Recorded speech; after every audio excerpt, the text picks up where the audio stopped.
എറണാകുളം കരയോഗം ശതാബ്ദിയുടെ ഭാഗമായി ചെറായി തൃക്കടാപ്പള്ളിയിൽ നിർമ്മാണം പൂർത്തീകരിച്ച രാധേശ്യാം ഗോപിക ഭവനം Cochin shipyard chairman and managing director S Madhu Nair, BPCL executive director M Shankar എന്നിവർ ചേർന്ന് ഉദ്ഘാടനം ചെയ്തു.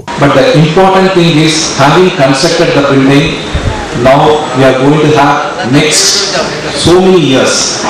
The girl child will be here. They will be taken care by the caretakers.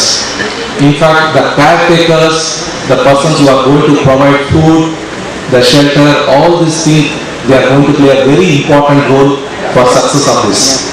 So first thing, I pray to the Almighty that these caretakers have lot of comfort and patience to make this successful.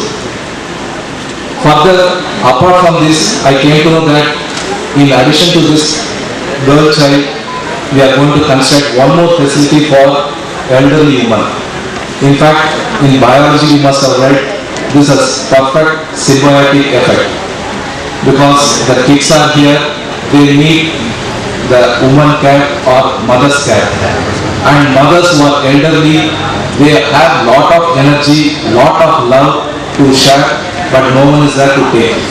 I think this is a very good combination of child and mother in one place under this one roof. So I am really thankful for this kind of initiative where we could come all, not only from this organization.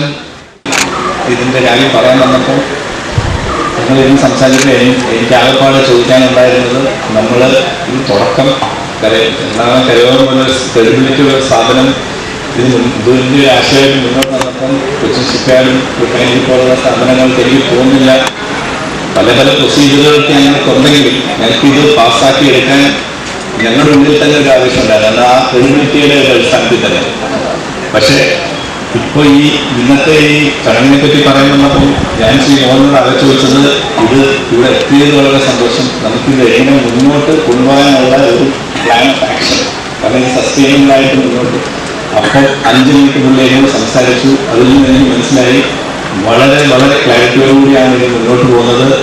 നമുക്കിതിനകത്ത് absolute കോൺഫിഡൻസോടുകൂടി തന്നെ നമുക്ക് എല്ലാവർക്കും ഇതിനകത്ത് പങ്കുചേരാം. ഇതിങ്ങനെ എനിക്ക് തോന്നുന്നത് നമുക്കിപ്പം ഇതിന് തുടക്കം നമ്മൾ വീരന്മാരെ പറ്റി ഒരു മഹത് വ്യക്തിയെ പറ്റി സംസാരിച്ചു, ഇങ്ങനെ ഒരു സ്ഥലം കിട്ടി, ഇങ്ങനൊരു ആശയം കൺസീവ് ചെയ്ത ആൾക്കാർക്ക് ആദ്യം ഒരു കൂട്ടുകയും.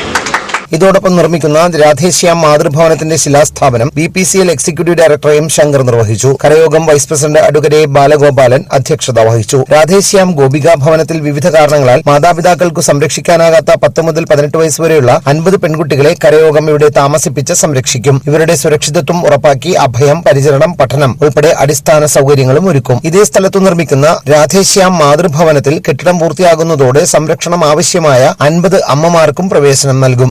Unnikrishnan MLA, justice KK Dineshan, BPCL chief general manager George Thomas, കരയോഗം president Alappatt Muraleedharan, general secretary P Ramachandran, treasurer KT Mohanan, Pallippuram panchayat president Ramani Ajayan, panchayat അംഗം VT Sooraj, father Biju P Thomas, Samudaya Chandrika Sabha president PK Bhasi, TP Sreekumar എന്നിവർ പ്രസംഗിച്ചു.